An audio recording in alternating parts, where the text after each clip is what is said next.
साथियों, स्वागत है आपका हमारी यूट्यूब चैनल राजसोल पर। आज हम बात करेंगे इंफ्रास्ट्रक्चर मॉड्यूल के बारे में कि किस प्रकार आपको इंफ्रास्ट्रक्चर मॉड्यूल की पूर्ति आपको शाला दर्पण पोर्टल पर विद्यालय लॉगिन से करनी है और किस प्रकार अगर आपका इंफ्रास्ट्रक्चर मॉड्यूल लॉक है तो उसे किस प्रकार अनलॉक करवाना।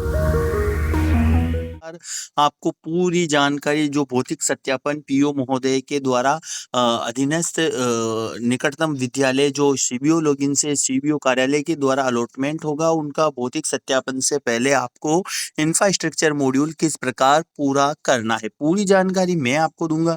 इससे पहले फ्रेंड्स, अगर आप चैनल पे नए हैं और अभी तक आपने हमारे चैनल को सब्सक्राइब नहीं किया है तो चैनल को सब्सक्राइब जरूर करें, जिससे सबसे पहले और सबसे सटीक जानकारी आप तक पहुंच सके। तो सबसे पहले आपको, अगर आपका इंफ्रास्ट्रक्चर मॉड्यूल आपको भरना है या आपको अपडेट करना है तो किस प्रकार करना है, तो सबसे पहले आपको विद्यालय लॉगिन से शाला दर्पण पर आपको लॉगिन कर लेना है। लॉगिन करने के बाद यहाँ पर विद्यालय वाला टैब आपको मिल जाएगा, इस पर आपको क्लिक करना है। विद्यालय वाले टैब पर क्लिक करने के बाद यहाँ पर आपको एक सब टैब मिल जाएगा, इंफ्रास्ट्रक्चर का यहाँ पर मिल जाएगा, इस पर आपको क्लिक करना है। जैसे आप इस पर क्लिक करते हो तो यहाँ पर इंफ्रास्ट्रक्चर से संबंधित 3-4 सब टैब खुल जाते हैं। जैसे मर्ज विद्यालय इंफ्रास्ट्रक्चर की सूचना यहाँ पर आती है, पीओ लोक इंफ्रा विजिटिंग डिटेल यहाँ पर आता है और इंफ्रास्ट्रक्चर प्रपत्र यहाँ आता है। सबसे पहले आपको, अगर पीओ इंफ्रा विजिटिंग डिटेल यहाँ आपको अभी तक आपका विजिट नहीं हुआ है तो आपको सबसे पहले इंफ्रास्ट्रक्चर की पूर्ति करना है, यानी इंफ्रास्ट्रक्चर प्रपत्र भरना है। अगर दूसरे पीओ ने आप में कोई इंफ्रास्ट्रक्चर प्रपत्र में कोई गलती निकाली है तो आपको सबसे पहले इंफ्रास्ट्रक्चर प्रपत्र को आपको अपडेट करना है। अपडेट कैसे करना है, तो यहाँ पर आपको सबसे पहले इंफ्रास्ट्रक्चर प्रपत्र यहाँ पर आपको मिल जाएगा। लेकिन अगर आपने पहले ही इंफ्रास्ट्रक्चर प्रपत्र को लॉक कर दिया है, यहाँ पर आ रहा है विद्यालय इंफ्रास्ट्रक्चर विवरण लॉक करें, यहाँ का ऑप्शन आ रहा है। अगर आपने इंफ्रास्ट्रक्चर प्रपत्र लॉक कर दिया है तो यहाँ पर आपको देखना है कि आपका इंफ्रास्ट्रक्चर जो मॉड्यूल है वह लॉक है या अनलॉक है, तो यहाँ पर आपको क्लिक करना है।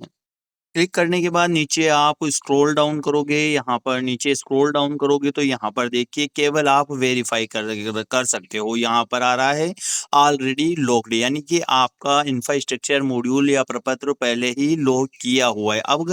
अब इनमें कोई कमी निकलती है पीओ महोदय, यानी कि दूसरे पीओ जो आपके विद्यालय में जो निरीक्षण करने आएंगे, भौतिक सत्यापन करने आएंगे इंफ्रास्ट्रक्चर का, उसको आपको इंफ्रास्ट्रक्चर में कोई कमी निकलती है, यानी कि जो आपने सूचनाएं भर रखी है उसमें कोई कमी निकलती है तो आप इसे किस प्रकार अपडेट करोगे। तो अपडेट करने के लिए अब आपको यहाँ से इसको अनलॉक कराना है। अनलॉक करने के लिए अगर आपकी, अब यहाँ पर देखिए कोई भी मॉड्यूल यहाँ पर आप वापस स्कूल लॉगिन पर आकर आप लॉगिन कर लेते हैं, यानी इंफ्रास्ट्रक्चर मॉड्यूल में आ जाते हैं, इंफ्रास्ट्रक्चर फॉर्म में आ जाते हो। तो अब यहाँ पर अगर आप किसी भी मॉड्यूल को यहाँ पर ओपन करके देखते हो तो यहाँ पर आपको वह ऑप्शन नहीं मिलता है, यानी कि आप अपडेट का यहाँ पर कहीं पर भी ऑप्शन नहीं आ रहा है। यहाँ पर आप उसे बिल्कुल भी अपडेट नहीं कर सकते, सेव नहीं कर सकते। तो आपको सबसे पहले इसको अनलॉक करवाना होगा, यानी कि इस प्रपत्र को आपको अनलॉक करवाना होगा। अनलॉक आपको, अगर आपको पहला और सेकंड, यानी कि अगर आपको बिल्डिंग से संबंधित सूचनाएं अपडेट करनी है, यानी पहले मॉड्यूल और दूसरे मॉड्यूल की सूचनाएं अगर आपको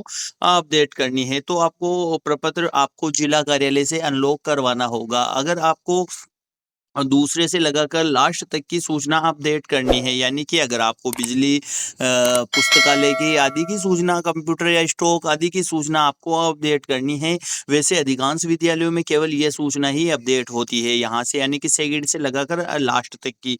तो आपको केवल सीबीओ कार्यालय से आपको संपर्क करना है। सीबीओ कार्यालय से आपको इन मॉड्यूल को, यानी 2 से लगाकर अंतिम मॉड्यूल सीबीओ कार्यालय से ही अनलॉक हो जाते हैं, यानी कि वहाँ से आप इनको अनलॉक करवा सकते हो। अनलॉक करवाने के बाद में आपको इन मॉड्यूल की पूर्ति करनी है, यानी 1 बाय 1 आपको चेक करना है। जैसे पहले आपको, सबसे पहला आपको लेना है, अगर पहला और दूसरा तो वैसे एक बार अगर आपने भर दिया है तो वह सही आता है।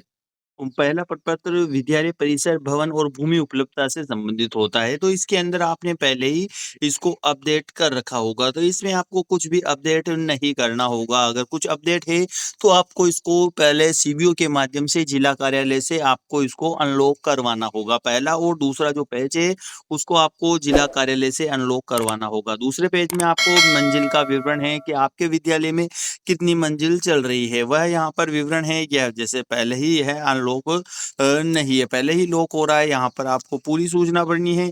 अगर आपको इसमें कोई परिवर्तन करना है, जैसे विद्यालय भवन की स्थिति में परिवर्तन करना है, पट्टे की स्थिति में, तो आपको इसको जिला कार्यालय से इसको आपको अनलॉक करवाना है। यानी कि अगर आपके विद्यालय में अतिक्रमण हो गया है, अतिक्रमण से संबंधित सूचनाएँ आपको भरनी है, तो आपको इसको सीबीओ के माध्यम से जिला कार्यालय से आपको इसको अनलॉक करवाना है। जिला कार्यालय से अनलॉक होगा तो आपको ध्यान रखना है कि अगर जिला कार्यालय से एक बार अनलॉक होता है तो जितने भी पेज है, जितने भी मॉड्यूल है इंफ्रास्ट्रक्चर के, जितने भी प्रपत्र के जितने भी पेज है, सारी सूचनाएँ वहाँ से हट जाती है। वापस आपको वन बाय वन सभी सूचनाएँ आपको वो भरनी है। तो इस प्रकार आपको 2 पेज अगर आपके अनलॉक है आपके लॉक है तो 2 पेज जो फर्स्ट है बिल्डिंग और विद्यालय भवन से संबंधित, उनको आपको जिला कार्यालय से सीबीओ के माध्यम से अनलॉक करवाना है। और अगर 3 से लेकर अंतिम पेज, अंतिम प्रपत्र तक अगर आपको अनलॉक करवाना है तो यह सीबीओ कार्यालय के माध्यम से ही अनलॉक हो जाएगा। तो अगर आपको यह प्रपत्र अनलॉक करवाने में परेशानी आ रही है तो इस प्रकार आप अनलॉक करवा सकते हो। अनलॉक करवाने के बाद में आपको